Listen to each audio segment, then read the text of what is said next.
Moi, c'est Adama Djedjou. Adama Djedjou. Je voulais des informations comme ça, je le demande. Enfin, moi, je tiens à être clair par rapport à tout le monde. Moi, le propos que je tiens n'engage que moi et je l'assume jusqu'au bout.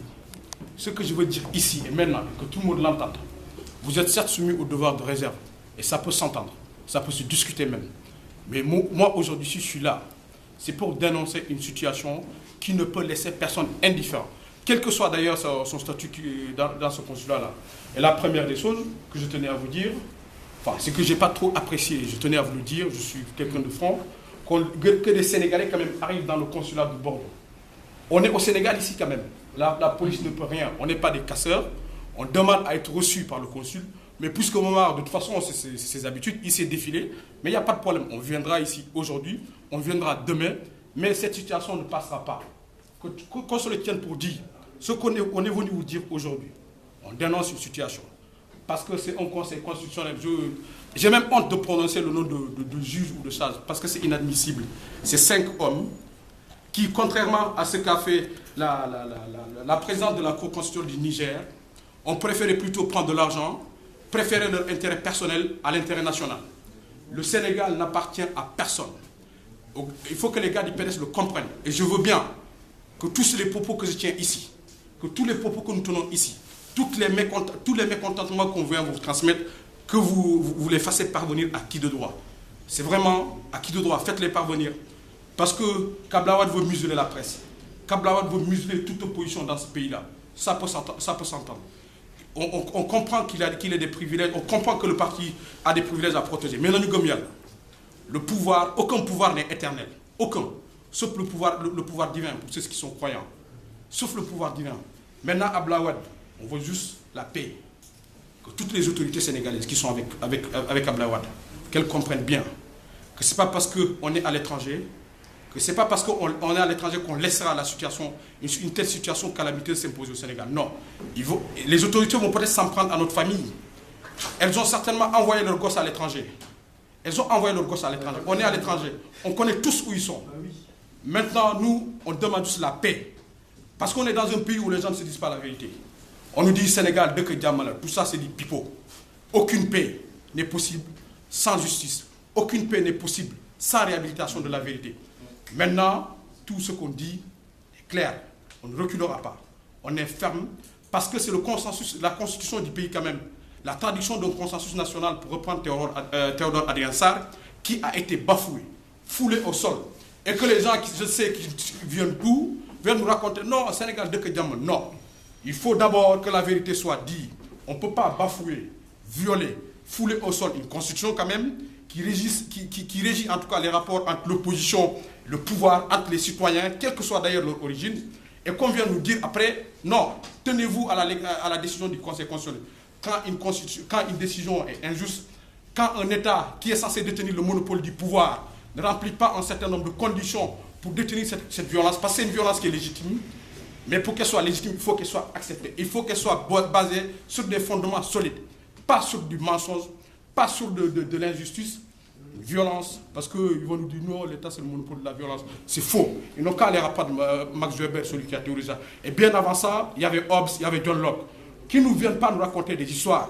Ils ne connaissent rien à l'État. Moi, je tiens à le dire. Tous ces gens-là, s'il n'y avait pas l'alternance, n'auraient pas les privilèges qu'ils ont dans ce pays-là.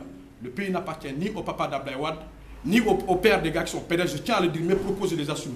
On est dans un pays, on est tous des citoyens égaux et on demande à être traités ainsi. Voilà, moi c'est un propos que je tenais à dire et qu'on ne laissera pas passer une telle décision calamiteuse. On ne laissera pas passer. Et pour en revenir à la situation des cartes, moi je soupçonne, le mot est peut-être fort, je soupçonne le pouvoir de fabriquer, en tout cas de préparer une tentative, d'être en train de mettre en place une tentative de corruption, en tout cas par rapport organiser une tentative de corruption, en tout cas une fraude à grande échelle par rapport à nos cartes. Sinon, comment pouvez-vous nous expliquer que depuis que les cartes sont là, aucune information n'a été organisée par rapport à ça? Vous êtes à Bordeaux quand même, madame. Vous êtes là pour les Sénégalais. Pourquoi? Qu'est-ce que vous empêchez d'organiser une information à destination de tous les citoyens qui sont sur Bordeaux et d'autres qui sont ailleurs et qui dépendent de votre consulat? Voilà, si on n'appelle pas, on n'a pas d'information. Et pourquoi? Moi, je soupçonne en tout cas le pouvoir de vouloir organiser une fraude à grande échelle. On demande d'aller aux élections. On tripatouille la Constitution. On viole la Constitution pour maintenir une candidature. On nous demande de nous taire. Jusqu'à quand? Abdoulaye Wade a tué, retué. Combien de personnes sont mortes plutôt durant le règne d'Abdoulaye Wade? On dit ça suffit. Il faut que ça cesse. On ne se laissera pas intimider, ni ici, ni au Sénégal. Que les gens le chassent. On ne se laissera pas faire. On ne se laissera pas faire. Vous êtes soumis au devoir de réserve encore une fois de plus. Je vous le dis certes, mais transmettez les propos, l'indignation qu'on vient manifester ici. Ce sont des propos certes fermes, mais je les assume et j'aimerais bien que vous transmettez ces propos. Transmettez-les, madame. Il ne faudrait pas que quand on sort d'ici, que ça soit dans la poubelle.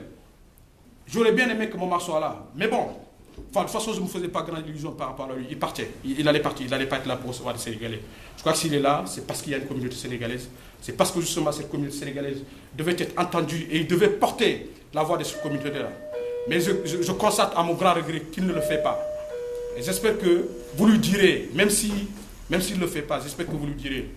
Et pour finir, soyons tous unis, faisons front. C'est une décision honteuse. Jamais. Ce sont nos acquis. Nos parents, nos arrière-grands-parents se sont battus pour que le Sénégal reste un pays dans lequel la liberté d'expression, la démocratie, le pouvoir se transmettent par les urnes. Abdoulaye Wade a concocté depuis longtemps un plan de dévolution monarchique qui a échoué depuis 2009. Maintenant, il est dos au mur et il veut mettre le pays à feu et à sang. Le Conseil constitutionnel, Abdoulaye Wade, sont responsables de la situation actuelle du Sénégal.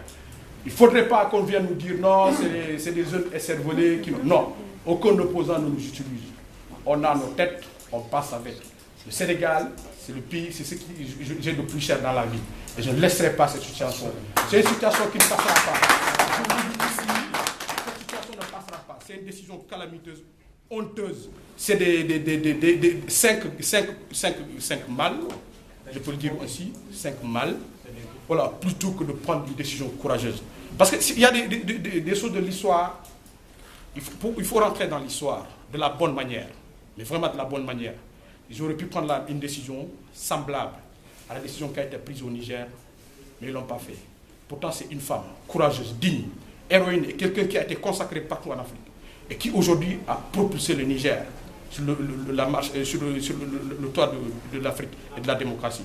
Donc nos 5 sages, excusez-moi du terme, je pu utiliser notre mot, mais je ne veux pas être vulgaire, ne l'ont pas fait de la sorte. Et je regrette profondément. Nous ne laisserons pas faire. Maintenons la pression jusqu'au bout. Il n'y a aucune pression, on ne cédera à aucune pression, on ne cédera à aucune intimidation.